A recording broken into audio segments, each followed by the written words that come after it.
Ok, bueno, les voy a hacer una pequeña exposición de lo que fue mi experiencia en el sector salud. Algo que sí me gustaría recalcar es de que tal vez la presentación la van a ver un poquito terminada un poco rápido, podrías decirlo, porque como ya se habrán enterado hoy día, ya se decretó 2 semanas más de cuarentena y estos 2, 3 días he estado a full en la oficina, sacando toda la información que me pedían para poder tomar, para que pueda el presidente basarse en mejor la decisión del día de hoy. Así que no he podido darle el tiempo que he querido a la presentación, pero bueno, ojalá sea de su agrado. Entonces, para empezar, soy meteorólogo de la universidad y creo que muchos se podrían preguntar qué es lo que hago en el Ministerio de Salud. ¿Qué es lo que hace un meteorólogo en el Ministerio de Salud? Y bueno, trataré de un poco responder esa duda y tal vez darles una idea de qué se puede llegar a hacer en el ministerio, no solo como meteorólogo, sino también como otro tipo de profesional. Puede ser un ecólogo, puede ser un ingeniero ambiental, puede ser un ingeniero agrícola, etcétera. Es cuestión de tener un poco la mente abierta y estar dispuesto a hacer cualquier cosa que pueda serle de utilidad al personal de salud. Entonces, ahí está. Un poco sobre mí. Yo soy meteorólogo de la universidad. Hice mis prácticas preprofesionales en la Dirección Regional de Salud del Callao. Entonces ya más o menos desde el año 2014 me fui incorporando un poco el tema de lo que es salud. Entré a la Dirección General de Salud del Callao gracias a unos contactos que tenía un familiar mío y estuve ahí haciendo mis prácticas preprofesionales. En esa época eran prácticas ad honorem, no me pagaban. Yo me iba desde La Molina hasta el Callao, pero aprendí bastante ahí y pude hacer algunas cosas que les voy a comentar también que llegué a hacer allá. Luego, 2015 ya, bueno, me gradué y empecé a trabajar en el ANA por un año como analista de información hidrometeorológica, que era más que nada ver el tema de lluvias, ¿no? Cómo al ANA le puede servir la información de lluvias.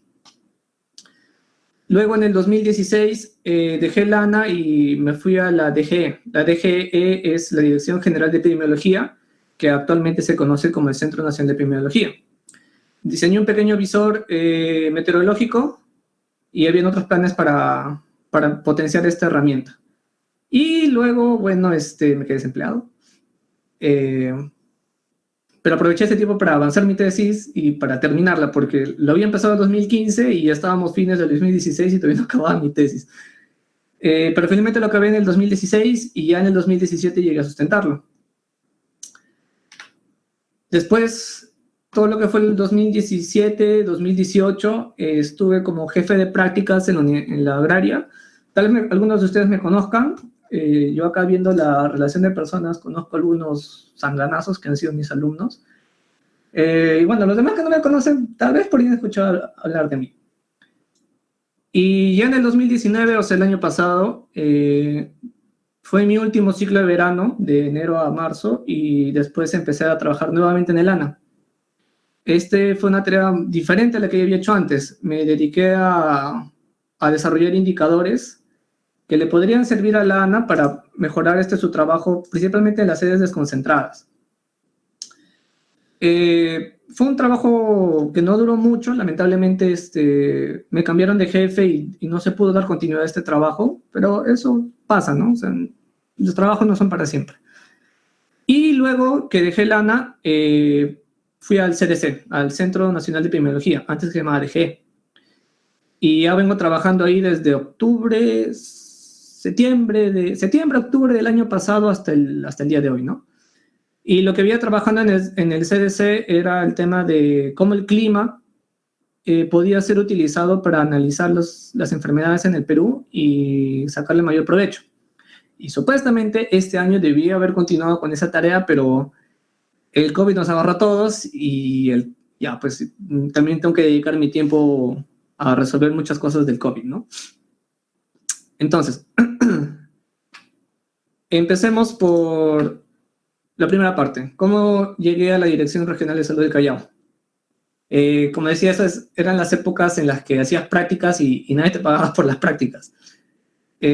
Bueno, felizmente mi jefe en esa época un amor de persona y a pesar de que no me pagaba nada, me invitaba a mi desayuno, me invitaba a mi almuerzo. Y aprendí bastante ahí. Principalmente aprendí cómo se manejaba un poquito el tema de salud. Luego lo fui entendiendo mucho mejor, ¿no? Pero aquí ya fui dando mis primeros pasos. Tenía dos tareas principales. Uno era en el apoyo en la oficina de salud ambiental y otro era en la oficina de epidemiología.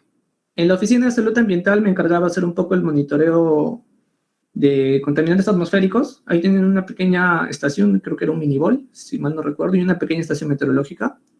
Y hacía análisis de datos muy sencillo, apoyaba algunas salidas de campo que hacían hacer toma de datos, contaminación sonora, contaminación atmosférica.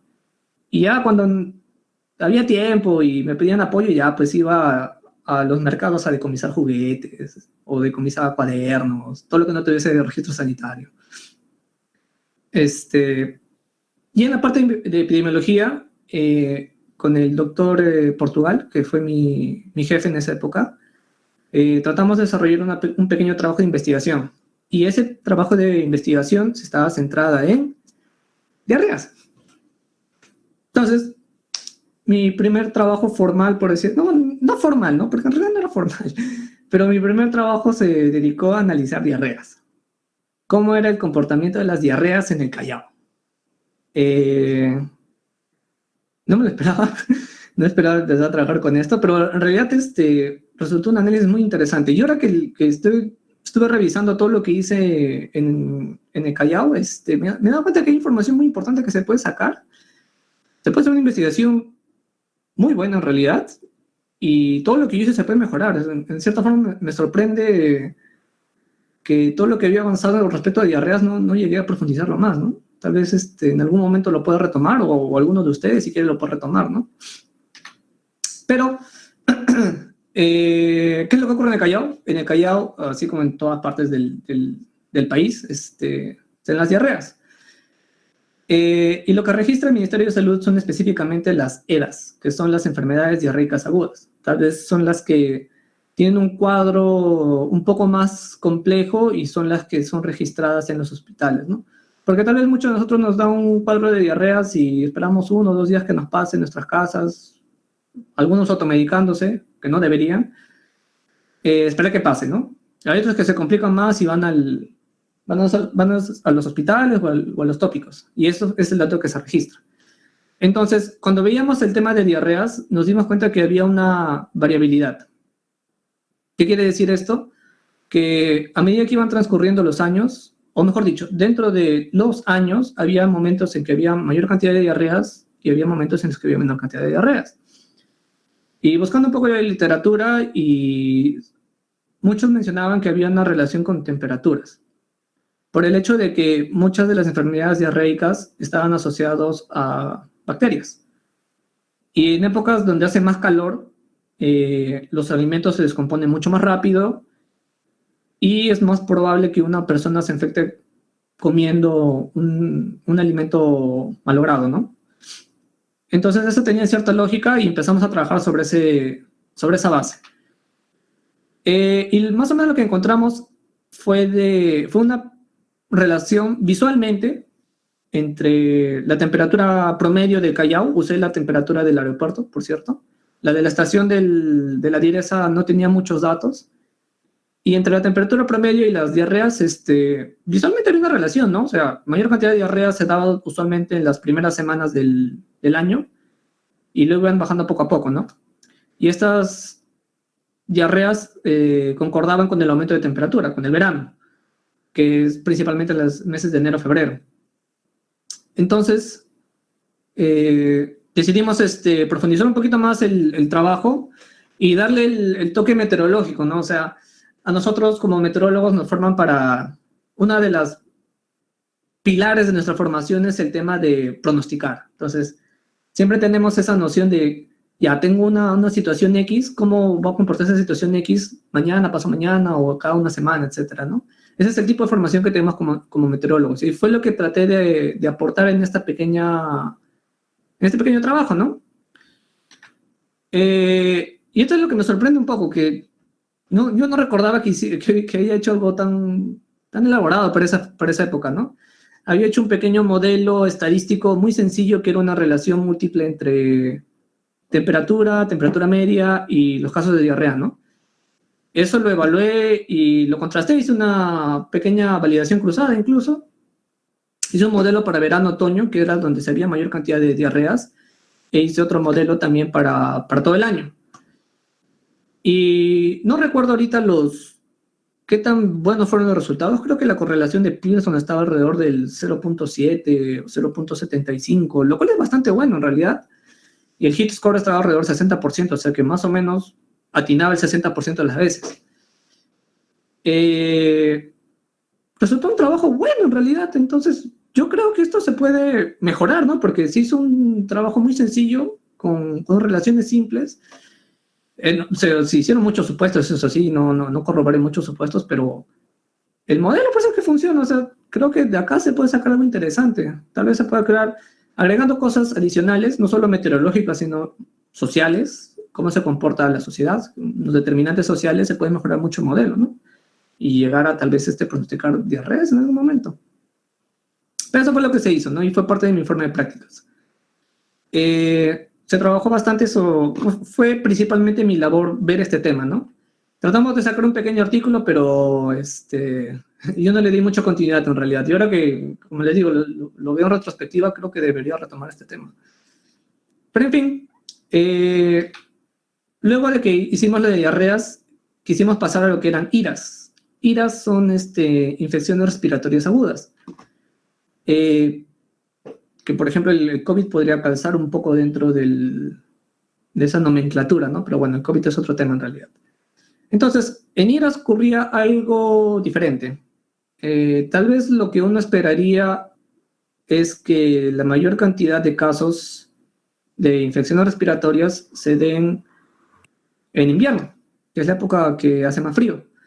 Pero con la data que se tenía para el Callao, la mayor cantidad de casos de IRAS se daban en realidad en otoño, que era un poco raro.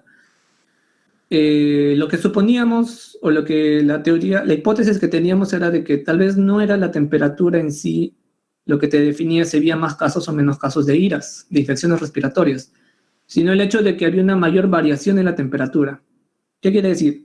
Que durante otoño, que estamos saliendo del verano, entonces solemos mantener todavía las costumbres de verano, ¿no? Tener ropa ligera, andar sin mucha cobertura, y a medida que vamos entrando otoño todavía se siente el calor, pero ya en las tardes, en las noches y en las mañanas principalmente se siente frío.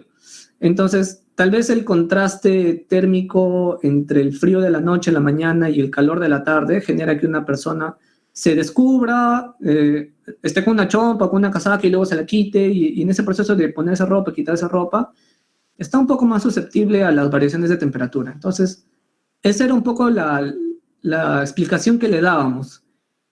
Pero acabaron mis prácticas, fueron 3 meses nomás las que estuve ahí, estuve de enero a marzo, creo, del 2014, y bueno, ahí quedaron mis prácticas, ¿no? Quedé en terminar el trabajo de EDAS con un artículo, pero bueno, lo retomaré en algún momento, ya si alguien se anima, y yo, bueno, podemos retomar ese trabajo, ¿no?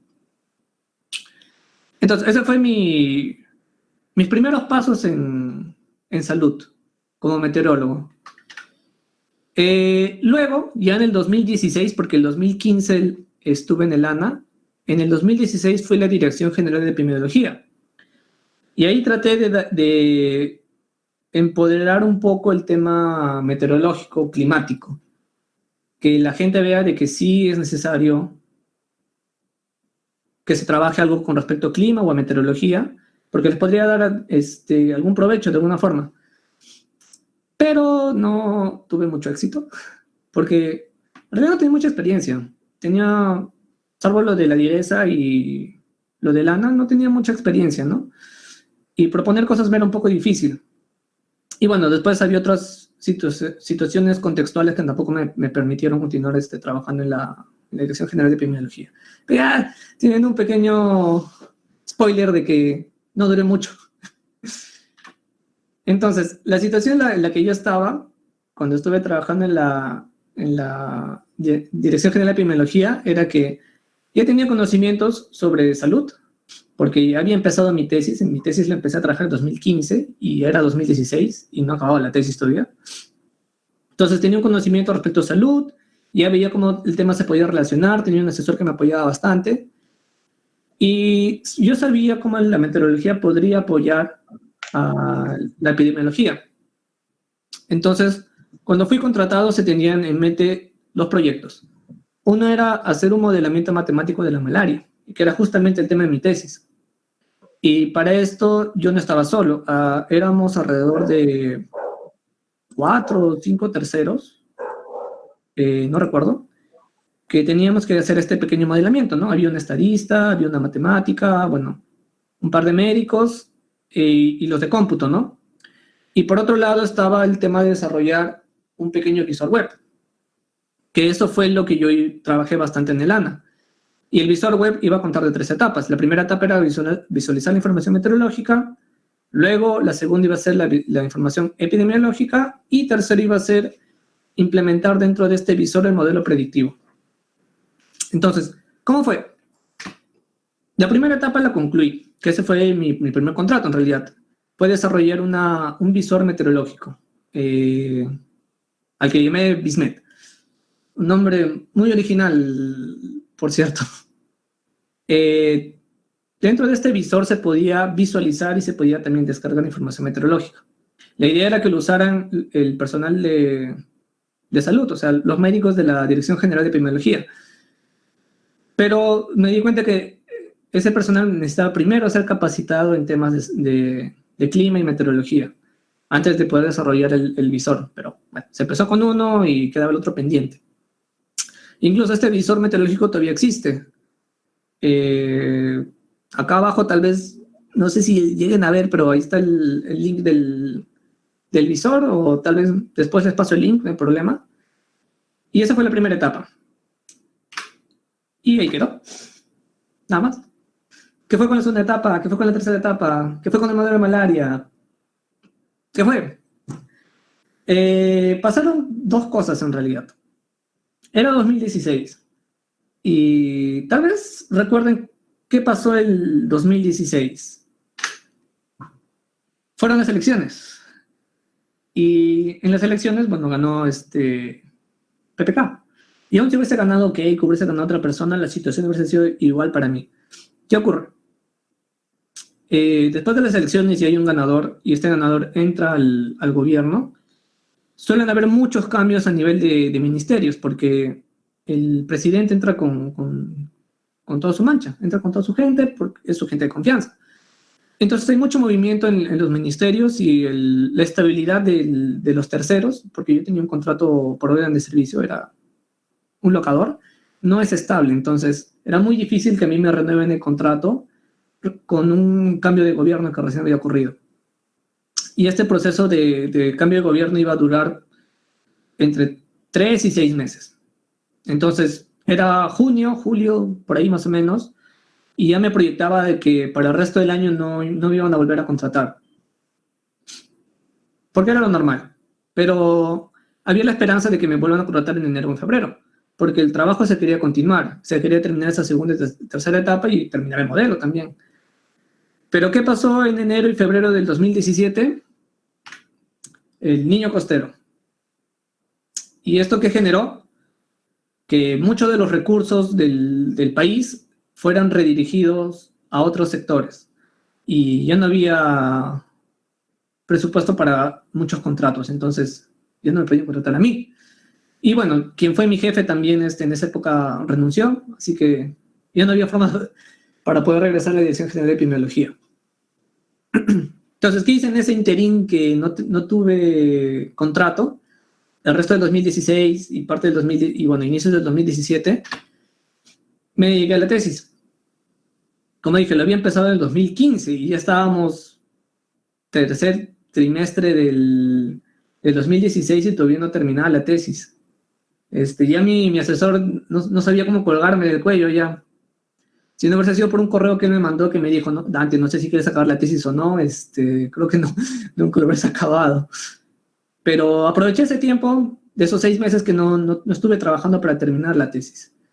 Y la llegué a sustentar en enero de 2017. Ahora, me gustaría contarles sobre mi tesis en realidad, pero ya será por otra oportunidad. Como les dije, no me dio mucho tiempo para terminar de armar toda la presentación por el tema de que tenía cosas que pendientes todavía en el trabajo. Pero puedo explicar lo de la tesis en otra presentación si quieren, no hay problema. Hay detalles muy interesantes. Pero lo bueno es que mucho del trabajo que hice en mi tesis lo repliqué luego. Así que por ahí se va a entender un poco el trabajo que hice. Entonces, saltémonos este estado de la tesis, como que si nunca ha ocurrido. Empecé a enseñar a la universidad, enseñé 2 años. Después pasó esos 2 años, fui de nuevo a Lana. No se trató muy bien. Despidieron a mi jefe y no me renovaron el contrato. Y empecé a trabajar ahora en el Centro Nacional de Epidemiología. Quien me contactó del Centro Nacional de Epidemiología fue mi asesor. Él estaba trabajando ahí y me dijo, Dante, mira, estoy acá a cargo de la oficina de investigación en el área de inteligencia sanitaria y quisiéramos trabajar con clima. Y yo sé que tú trabajas porque tú eres asesorado, así que la haces. Y dije, sí, bacán, vamos con todo. Y ya, pues empecé a trabajar a partir de octubre en el CDC. Y en el CDC, ¿qué vi? Vi malaria, vi dengue, vi Guillain-Barré y vi otras cosas súper raras para mí, porque en este momento fue cuando realmente me metí de lleno en lo que era salud pública. Porque antes, todo lo que se veía de salud pública era simplemente el trabajo que yo había hecho en mi tesis. Y no era mucho en realidad, solo conocía una enfermedad, que era malaria. Y bueno, diarreas un poquito, ¿no? Y solo en el Callao. Fuera de eso, no conocía más en temas del sector salud. Y ya cuando empecé a trabajar, sí, me tuve que meter de lleno en ese mundo. Que todavía me falta un montón por aprender, para ser sincero. Pero ya tuve experiencias muy interesantes, aprendí otras enfermedades como el Guillain-Barré, dengue, anemia, malaria, pero mi trabajo se centró principalmente en dengue. ¿Por qué?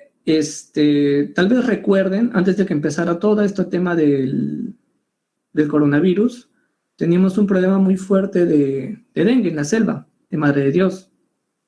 Si mal no recuerdo, creo que ya habían alrededor de unos 10, 13 muertos para fines del año pasado por dengue en Madre de Dios. Entonces era un tema muy crítico.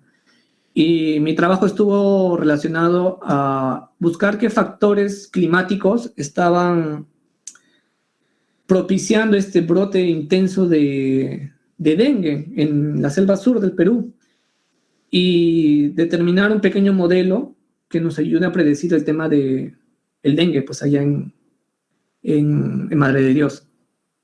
Y bueno, el trabajo lo hice muy parecido al trabajo de mi tesis, por eso esto es muy, muy similar y creo que se van a completar muy bien.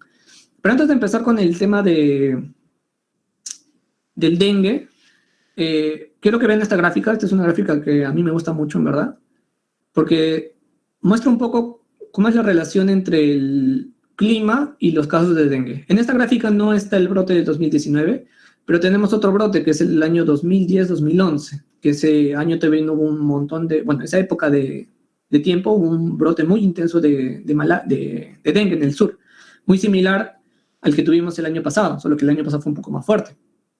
Y unas características adicionales interesantes ahí. Entonces, en la parte superior están los casos de dengue en barritas de color rojo y en la parte inferior tenemos las barritas de color verde, la precipitación, la lluvia, y las líneas de color morado es el rango térmico. Para aquellos que no se acuerden que ese rango térmico es la diferencia entre la temperatura máxima y temperatura mínima de un día. ¿Ya? Entonces, el área sombreada de color celeste azul representa aquel periodo en donde se tuvo el máximo rango térmico hasta el mínimo rango térmico. Y es más o menos en este periodo de tiempo donde también se tiene el inicio de la temporada de lluvias. Estas dos variables están muy relacionadas porque el rango térmico va a empezar a disminuir a medida que tengas más nubosidad en la atmósfera. Y a mayor nubosidad tienes más lluvia. Entonces, por eso hay una cierta relación. Y en este periodo que hay un descenso en el rango térmico y un aumento de la precipitación, es justamente cuando se dan muchos de los brotes de dengue. Tenemos el brote de 2010, 2011, 2012, uno muy chiquito, muy pequeño, 2013, y así. Y hay otros años como el 2017 donde no hubo ningún brote, a pesar de que el clima se comportó un poco diferente también, porque lo que normalmente en rango térmico es tener en el momento más álgido 15 grados centígrados de rango térmico, en ese año bajó hasta 12, entonces por ahí puede haber pasado algo. Por el 2010 también hubo una sequía muy fuerte en la selva, que tal vez pudo haber afectado el comportamiento acá en el dengue. Entonces, a partir de esta gráfica se puede ver mucho la relación que puede haber entre el dengue y el clima. Y así como el dengue, también se puede ver con la malaria, que es un proceso un poquito diferente. ¿Sí? Pero obviamente el clima no te va a explicar todo lo que está pasando acá, porque una enfermedad no es dependiente exclusivo de una sola causa, o de dos o de tres. Las enfermedades son procesos muy complicados, en donde está inmerso no solo el ambiente donde ocurre la enfermedad, sino la propia enfermedad y el propio ser humano. Por ejemplo, en el caso de dengue, el clima como tal no afecta tanto al virus del dengue. Si hace más calor o menos frío, el virus le es indiferente. Pero a quien sí afecta en la temperatura y la lluvia es al mosquito. Y es este mosquito el que te transporta el virus del dengue. Y bueno, a la persona que haga más frío, que haga más calor, que haga más lluvia, menos lluvia, no le va a afectar mucho en su comportamiento. Pero hay otras enfermedades, como en el caso de las IRAS, de las infecciones respiratorias agudas, en las que igual el virus no se ve muy afectado por el clima, en realidad. El ambiente, tal vez un poco por el tema de la humedad, pero este cambio de clima que le llaman, el cambio de estacionalidad en realidad de verano a invierno, es lo que cambia ciertos patrones de comportamiento en las personas. Cuando hace mucho calor, la gente tiene todo muy abierto, circula bastante aire, tal vez eso reduce un poco el contagio de infecciones respiratorias, y cuando empieza a hacer más frío, la gente se aísla un poco más, la gente cierra las ventanas, sobre todo en los transportes públicos, y esto puede hacer que prolifere el contagio de este tipo de enfermedades. Es por eso que se tiene un poco de preocupación ahora con el COVID, que estamos entrando a una época, ya la temporada fría, porque va a propiciar este tipo de comportamientos en las personas, en la sociedad. No necesariamente porque el clima afecte a la enfermedad, sino porque el clima afecta a cómo nosotros como sociedad nos comportamos. ¿Sí? Bueno. Entonces, tenemos esta relación, pero es una relación visual. Hay que darle un sustento más técnico de por qué existe esta relación entre clima y una enfermedad. Y la metodología que nosotros usamos, y la que usé en mi tesis, solamente que con otra enfermedad, es lo que se conoce como wavelet. También le llaman en español ondículas. Lo que hace esta metodología es usar la lógica de series de Fourier, pero llevándolo a un nivel mucho más alto. Y lo que te hace es ubicarte en el tiempo, en qué escalas de variación temporal hay una correlación entre una variable y otra. Por ejemplo, en el caso de dengue con lluvia, tenemos de que a una escala de un año hay oscilaciones en el dengue que se correlacionan o son coherentes en realidad con la variación anual de la precipitación. Por eso tienen una zona de color muy amarillo, una coherencia muy alta, que es muy similar a lo que es correlación. Mientras que escalas más altas, por ejemplo, si es que existiera una oscilación en el dengue a 2 años, o sea, un pico un año y un bajón en otro año, este patrón no se representa o no se encuentra en precipitación, por eso no hay coherencia, ¿no? Y esto es lógico. En un año tienes un pico de casos de dengue y luego tienes un bajón de casos de dengue. Y es lo mismo en lluvias. Tienes la temporada alta de lluvias, que es en enero-febrero, y tienes la temporada baja de lluvias, que es principalmente en julio-agosto. Y este patrón se correlaciona muy bien con el patrón de dengue. Y no solamente es con precipitación, ocurre también esta correlación con temperatura mínima, con temperatura máxima y con el rango térmico. Entonces, esto ya es una evidencia más consistente de que hay una relación entre el clima y el dengue. Pero hay otros detalles adicionales. Hay ciertos periodos, por ejemplo, en el caso de temperatura máxima, donde se pierde esta correlación. Entre el 2014 y 2015 se perdió la correlación. No estoy muy seguro de por qué. Pero en el caso de precipitación, temperatura mínima y el rango térmico, es en el 2011-2012 donde se pierde la correlación. Y esto yo asumo que está muy relacionado a lo que ocurrió un año antes. En 2010-2011 ocurrió un brote muy fuerte de dengue, y por otro lado ocurrió una sequía, que ocurrió justo por un fenómeno El Niño de categoría moderada, si no estoy mal. No. Perdón, la sequía ocurrió por un calentamiento del Océano Atlántico. Entonces, parece que eventos climáticos de escalas muy grandes también afectan a cómo se comportan las enfermedades, ¿no? Aunque el efecto es un poco más retrasado. Si tuviésemos una serie de datos mucho más larga, podríamos analizar cómo se comporta el dengue y el clima a escalas de 5 o 10 años, a ver si existen patrones a escalas interanuales, ¿no? Ahora solo hemos encontrado patrones a escalas anuales.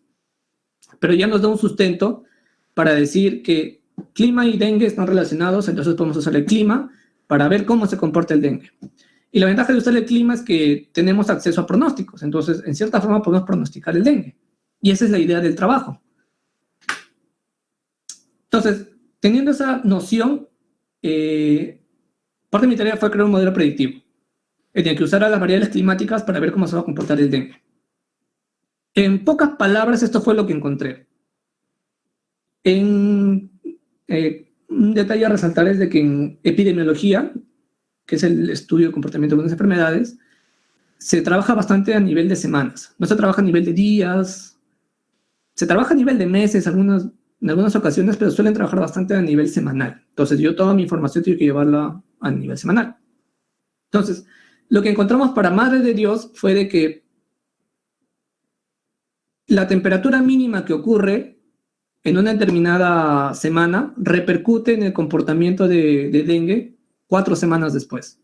Si esa temperatura mínima es menor a 16 grados, es muy probable de que una determinada región, una determinada provincia, un determinado distrito no vaya a tener casos de dengue.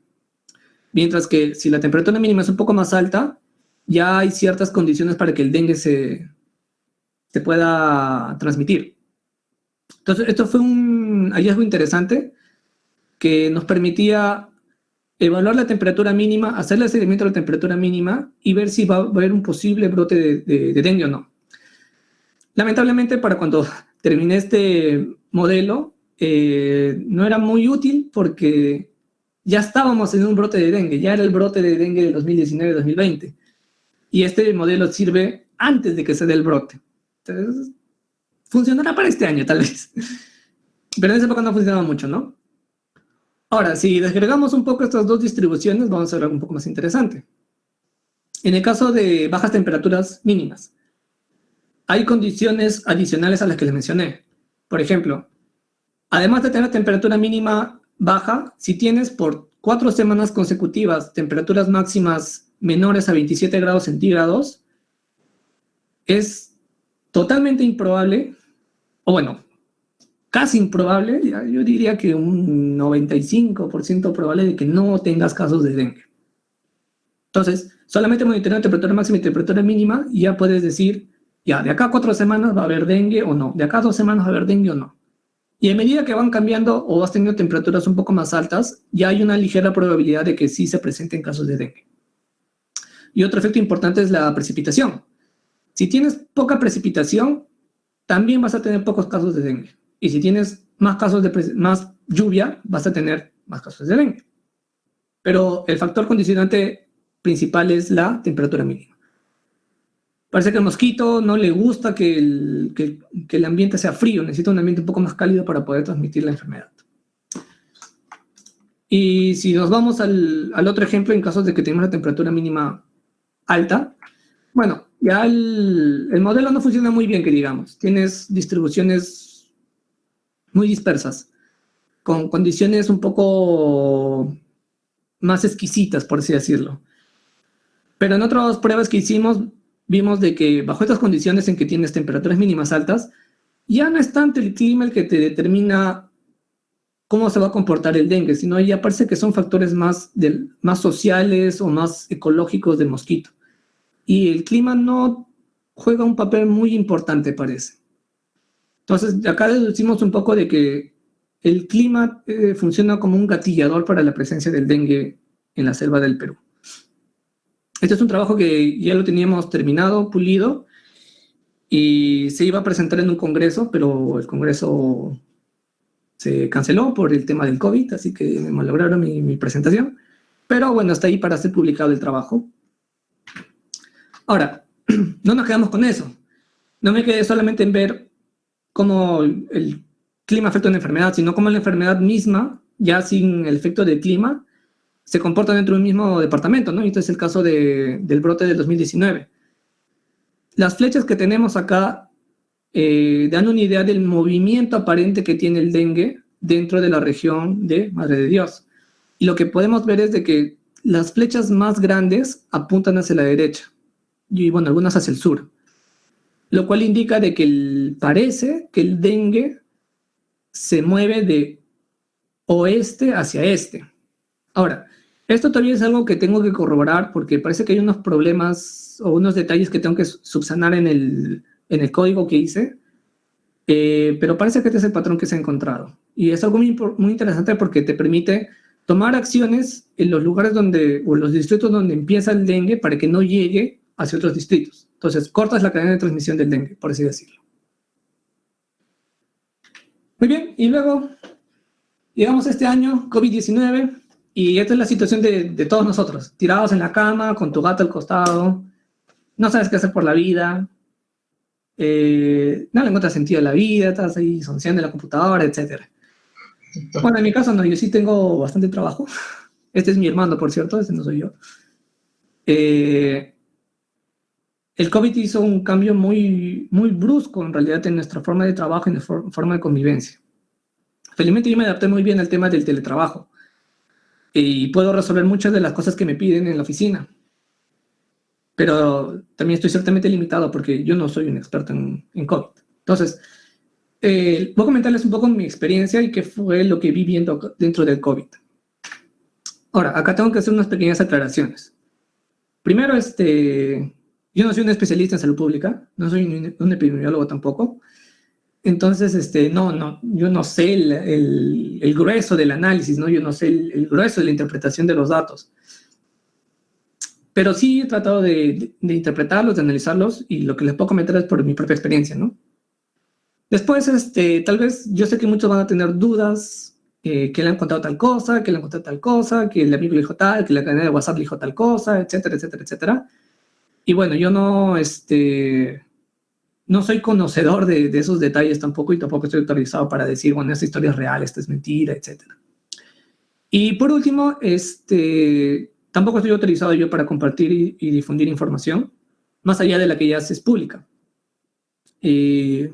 Porque acá hay algo muy interesante que como meteorólogos, y creo que como ciencias en general, es una forma de trabajar diferente con la información, porque en meteorología tú tienes las estaciones meteorológicas, muchas de ellas sería bueno que todas estén disponibles, pero puedes acceder a la información y trabajar con la información.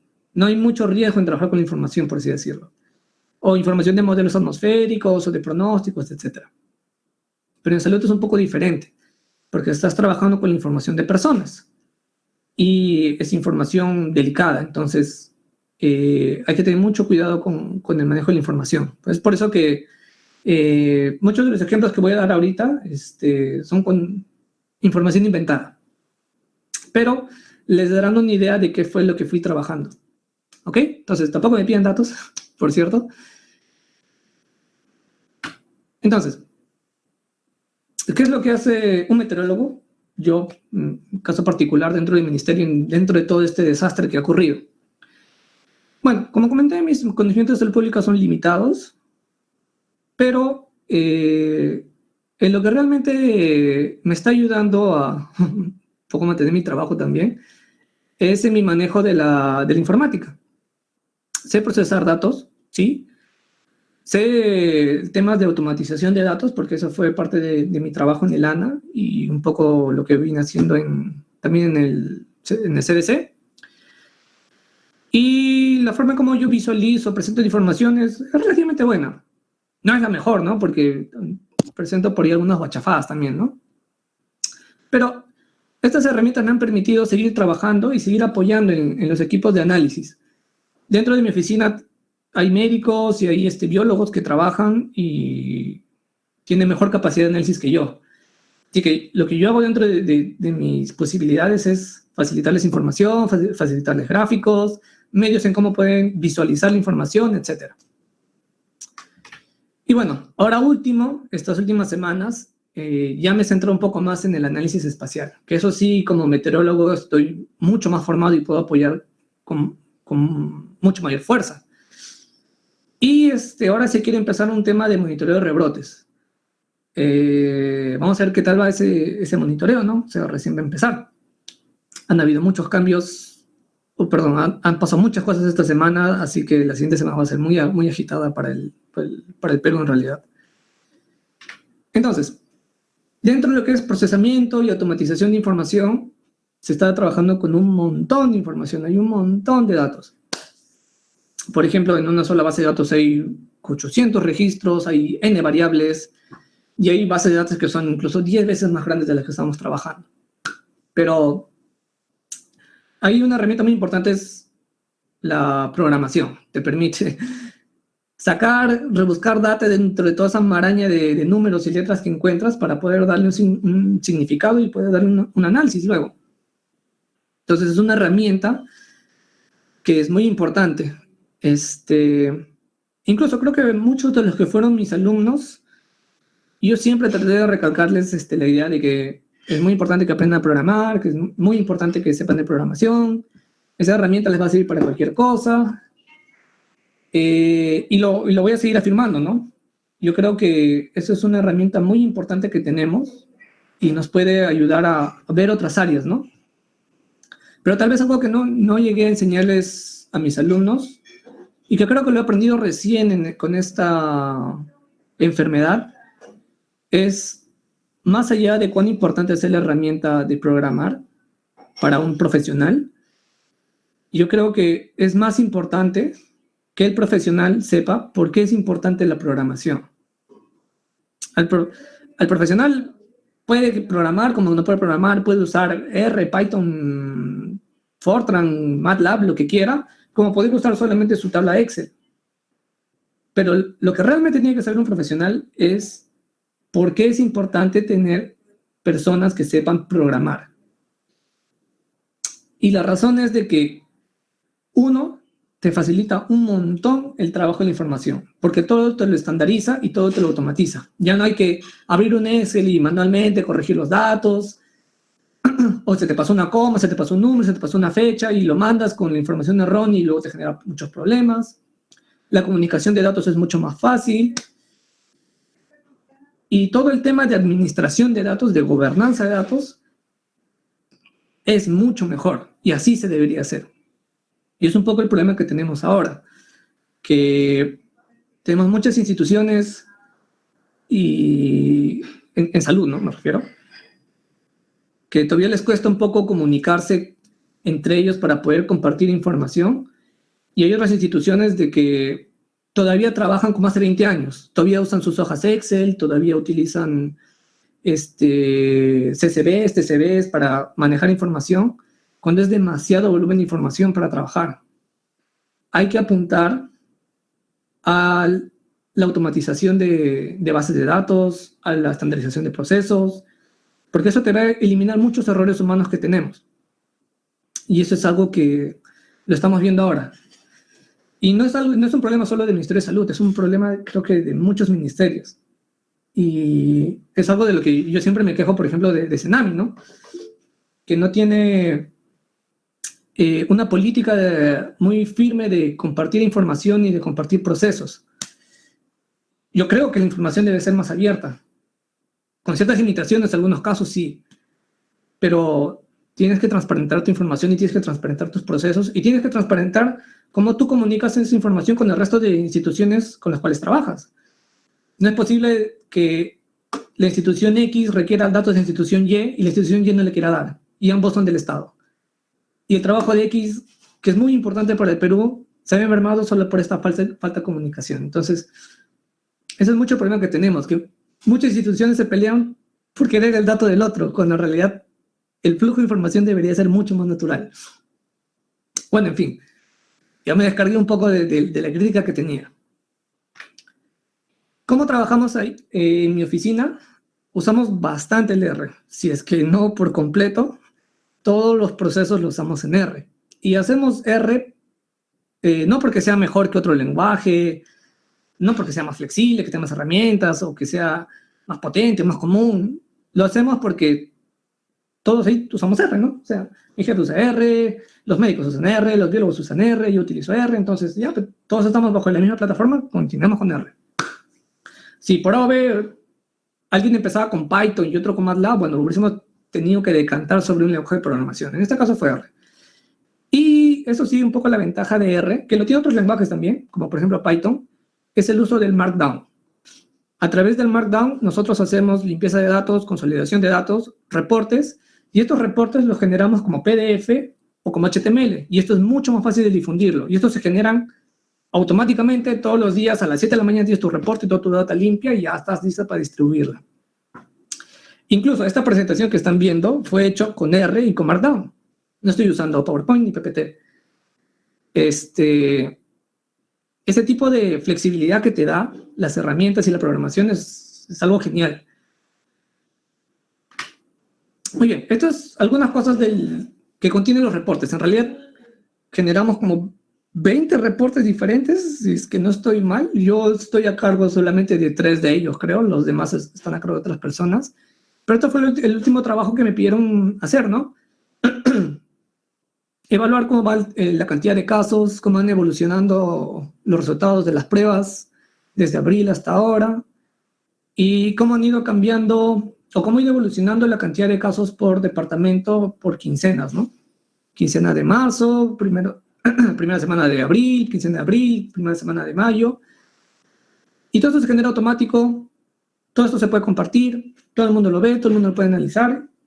Y esa es un poco la idea de automatizar procesos y de buscar difundir la información lo más amplio posible para que la gente pueda analizarla. Ahora, también estuve a cargo de diseñar un dashboard. Ya he tenido una experiencia en diseño de aplicaciones web y tuve la oportunidad de hacer un dashboard. Tenía información muy interesante, era bastante interactivo, pero sin embargo salieron otras herramientas que suplían el dashboard que yo hacía, así que yo no había la necesidad en realidad de continuar actualizándolo. Pero ahí está. Tal vez en otro momento se los puedo mostrar, etcétera. Gracias. Tal vez en un momento se pueda mostrarle un ejemplo del dashboard, pero en otro momento, ¿no? Y lo que también estamos viendo un poco es el tema de mapas de calor. Esto es de seguro han visto en las noticias que presentan el salud, un mapa de calor, dónde están los casos, etcétera. Algo similar me encargué de hacer. Esto es con información random, ¿no? No es con información real. Pero para que vean de que nosotros también podemos hacer ese tipo de herramientas y es este tipo de herramientas la que utilizan para hacer algunos análisis, algunos seguimientos, algunas intervenciones. Y aquí es donde quería llegar en la parte de que me estoy metiendo un poco más en análisis espacial. Estoy apoyando con este tipo de herramientas. Y ahora vamos a ir con otras cosas adicionales. Estamos conversando con una universidad a ver si nos da información de mucha mayor calidad que podemos explotar mucho más el análisis. Con suerte, alguien más me tomará la batuta de este tipo de trabajos y podrá continuarlo y expandirlo mucho más, ¿no?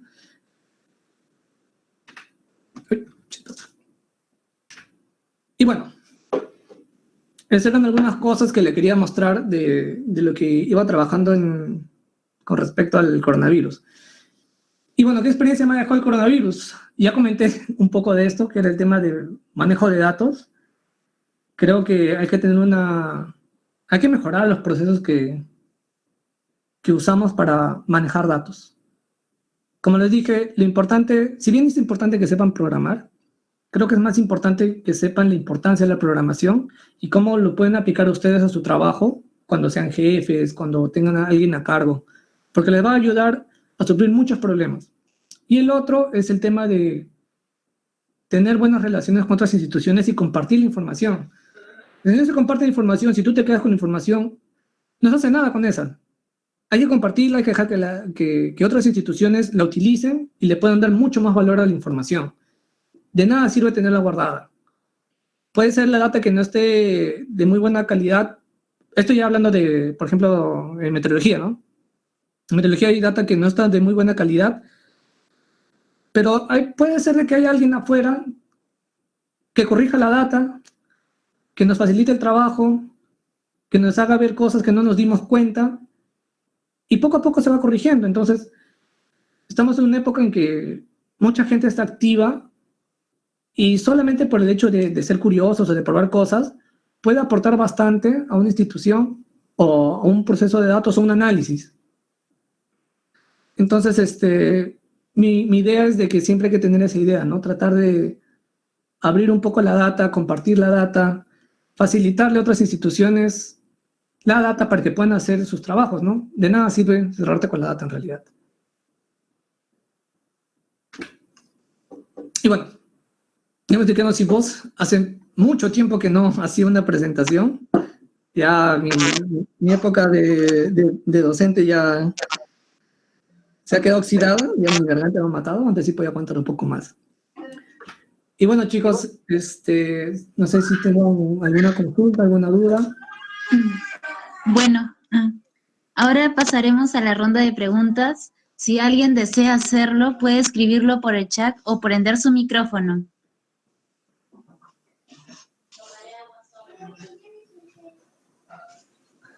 Profesor, buenas noches. ¿Tienen alguna pregunta? Hola. Profe, yo le quería hacer una consulta. No sé si en algún momento se le vino a la cabeza usar datos de indicadores bióticos. Indicadores bióticos que los pobladores de la región, en este caso, Madre de Dios, tienen, como por ejemplo, temporadas donde se pueden procrear más los intermediarios que pueden propagar esta enfermedad. Gracias. Perdón, no te escuché bien la pregunta. O sea, no sé si se le vino a la cabeza usar datos de indicadores bióticos. Como por ejemplo, temporadas en las cuales los intermediarios, en este caso los insectos, llegan a procrearse más y de esta manera propagar más la enfermedad, ¿no? En realidad hay un montón que se puede hacer ahí, ¿no? El trabajo que se hizo hasta ahora es principalmente este tema climático y, bueno, el tema de dengue, ¿no? Pero hay un montón de factores ecológicos de los mismos mosquitos que todavía no se ha evaluado. Y eso es un poquito más complicado porque, bueno, puedes sacar información, me dices que hay algunos indicadores bióticos, no los he visto, no sabía de ellos, tendría que revisarlos. Tal vez sean un buen aditivo para el trabajo que estamos haciendo. Pero en casos, hay algunas ocasiones en que necesitamos ir a campo para recuperar alguna información, ¿no? Y eso ahorita todavía no tenemos mucho las facilidades para salir a campo. Pero me parece interesante eso de factores bióticos, no sabía en realidad. Ya cuando pase todo este tema del COVID y pueda retomar ese trabajo, lo tendré en cuenta. Bien, acá hay otra pregunta, profe. ¿Los análisis espaciales lo hacen con data de las estaciones o del producto Pisco del Cenami? Ya. Nosotros lo que estamos usando es para tema de de lluvias, estábamos usando el trabajo que hice o los avances que les presenté, fueron hechos con data del TRMM y para el tema de lluvias y para el tema de temperaturas, era data del GLDAS. Ahorita lo que queremos hacer es migrar a otro tipo de data. El TRMM ya no existe y en su reemplazo ha salido el IMERG GPM, que tiene mejor resolución, que tiene mejor calidad de data. Así que vamos a tratar de migrar esa data a ese tipo de producto. Y en el caso de temperaturas, estamos pensando en utilizar el ERA5, el producto de tierra, el LANT. ¿Por qué? No es solamente un tema de que el análisis se puede hacer bien o no con cierto tipo de datos. El tema es de que al momento que hagamos el análisis y tengamos un producto que nos permita hacer un pronóstico más adelante, necesitamos mantener operativo ese pronóstico. Y para eso requerimos data en tiempo real. El TRMM y ahora el GPM sí da ese producto. Te da información de lluvias con un día de retraso, información de buena calidad, cuando nosotros necesitamos días por semanas, ¿no? Perdón, información por semanas. Así que el GPM cumple perfecto esa función. En el caso de temperaturas, con el GLDAS teníamos un desfase de un mes más o menos, 1 mes a 2 meses, en que iban actualizando la información. No habría mucho problema en realidad porque los modelos que habíamos hecho usaban proxies que hablo, data de hace 4 semanas para predecir lo que iba a pasar en una determinada semana. Así que, de cierta forma, se contemplaban. Pero ahora que va a salir el ERA5 LANT, va a tener un producto que va a generar datos en tiempo casi real. Creo que con unos 2-3 días de desfase, y eso va a ser perfecto para darle operatividad al posible modelo que generemos. Desde ese punto de vista no podemos usar Pisco porque Pisco no se actualiza constantemente. Entonces, como digo, no solamente pensar en la investigación, sino en operativizar el trabajo que genere la investigación. ¿Otra pregunta? Bien, muchas gracias. Sí, y otra pregunta, disculpe. ¿Qué cursos recomendaría aprender a un meteorólogo en formación si decide optar por desarrollarse en el sector salud? Ya. Yo opino que para que sea más sencillo acoplarte al sector salud es porque obviamente no se ve todavía el tema de, bueno, qué beneficios me puede traer a mí un meteorólogo acá en el sector salud, ¿no?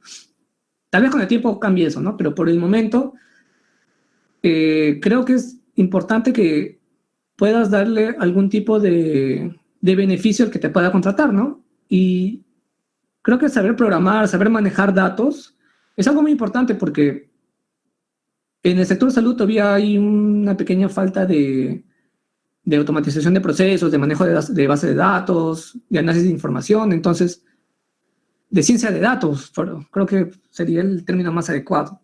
Falta un poquito de eso y si aprendes de ciencia de datos, de programación, de análisis, de visualización de datos, vas a encontrar o vas a darle un mejor servicio a quien te pueda contratar. Eso por un lado. Y por otro lado, otro curso podría ser algunos cursos pequeños de epidemiología o de salud pública, para que cuando entres al sector no estés en nada, ¿no? Que fue lo que me pasó a mí, que estuve un poco perdido en el espacio, que no sabía de qué cosas me hablaban, qué era prevalencia, qué era riesgo. No es el mismo riesgo que manejamos nosotros los meteorólogos en epidemiología. La palabra riesgo tiene otro significado, otra interpretación en realidad. Esto sería, ¿no? Tema de programación, para que te acoples mucho más fácil, o ciencia de datos, creo. Ciencia de datos sería lo más adecuado. Y algo de salud pública, epidemiología, un curso chiquito que puedo hacer por internet, te puede dar una pequeña base, ¿no? Después, tener bastante la mente abierta, ¿no? Porque es un mundo nuevo. O sea, hay que ir con la mente abierta de que todo es posible, cualquier cosa puede pasar y en cualquier cosa puedes apoyar en realidad. ¿Tienen alguna pregunta más?